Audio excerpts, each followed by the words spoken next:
here are the ingredients we will be using for our mango cake. Here I have some brown sugar, white sugar can be used as well, lime, margarine. I have here some baking powder, baking soda and salt, eggs. I have here my spices, which include cinnamon, tonka bean, nutmeg and cloves. Here I have my vanilla extract, flour, and of course the star of this recipe, mangoes that are ripe. So let's get into this video. We're going to start off first with our flour, and we are going to sift it. Sifting your flour basically helps with your cake being nice, light and fluffy. So we want a nice light cake, and so we are going to strain it, or sift it I should say, 2 times. I did actually sift it a 3rd time, but it was done before I started recording. So be sure to ensure that you do this step. Once that has been done, we are next going to go in with our spices and of course the baking powder, baking soda and salt to help balance off the flavor of our cake. Give that a really good whisk. And here is a tip as well. When you have things like baking powder and soda, you want to ensure that you sift it, so in the event that there are any lumps, it will be dissolved and then you don't get any lumps in your cake. So I did set that aside and move on to the mangoes. Now I did wash the mangoes. I thought I was recording that process, but somehow I didn't. So once I would have washed the mangoes, I am now going to peel them. Once I would have peeled them, I am going to slice them into smaller pieces, and we are going to just blend it until it becomes a nice thick paste or puree, more like a pulp. So this is what our mango looks like. We'll set that aside and move on. So here is the sugar, and we are going to be making powdered sugar today. Now the thing with brown sugar is that the crystals are very large, and because of that we want to break it down. So we're going to make it into a powdered sugar, which basically helps with the creaming process as well. All right, and then of course that is in the lightness of your cake. So here I place it into my blender cup, and I am going to just blend it for 30 seconds. That's all you need, 30 seconds, and you have your powdered brown sugar on hand. And that is also a very economic way of not buying any powdered sugar in the supermarket. These things are a bit expensive these days, so it's a perfect way of doing that. So once my powdered sugar would have been finished, I allowed it to basically settle and then poured it into a bowl as you see here. We are going to set that aside and move on.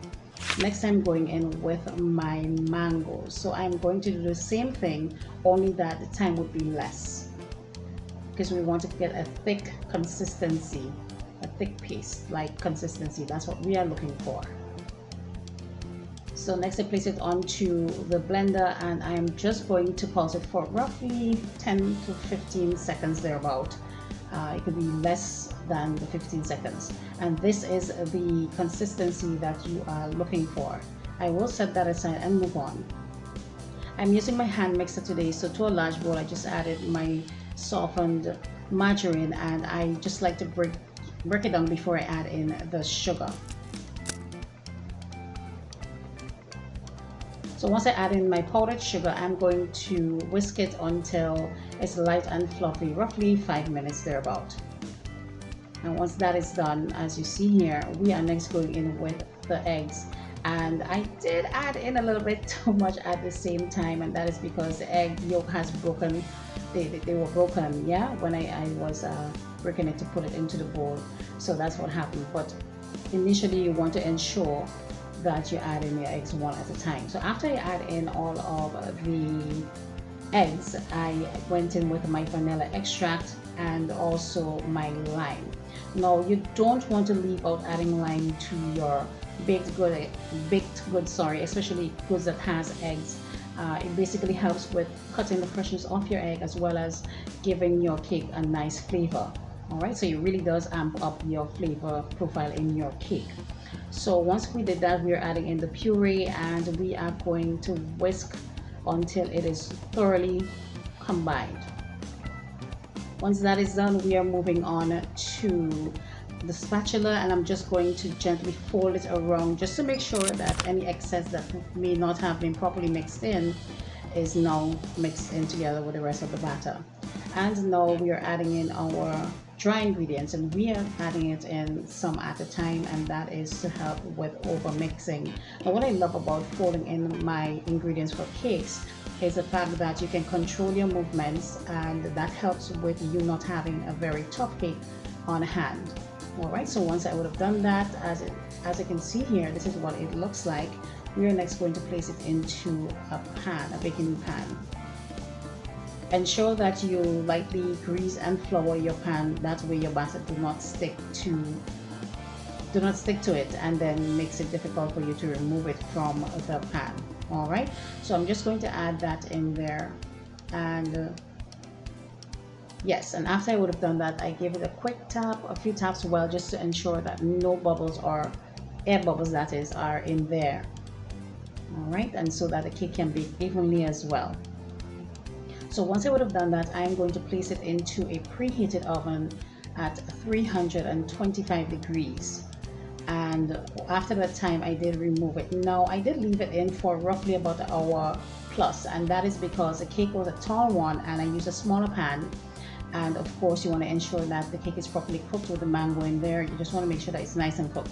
So I did check it, it is ready. I allowed it to cool in my pan as I usually would for about 10 to 15 minutes this time around, and then removed it, placed it onto a cooling rack to cool completely.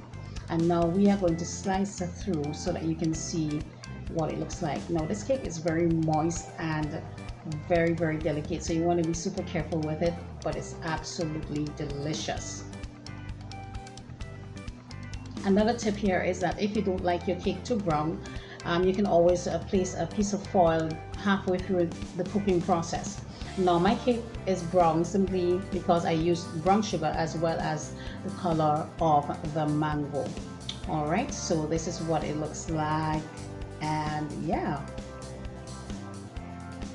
So I really do hope that you would have enjoyed this video. So here I'm just giving you a little closer look as to what it looks like, and of course the camera is not doing it justice because it actually has a nice yellow color. So thank you so much for watching today's video. I really do hope that you would have enjoyed. Don't forget to comment below, let us know what you think, and of course if you would have made mango cake before, let me know what you did, or if you did it differently, let me know what exactly you did differently.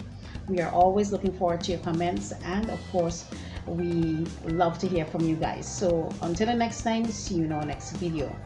Bye.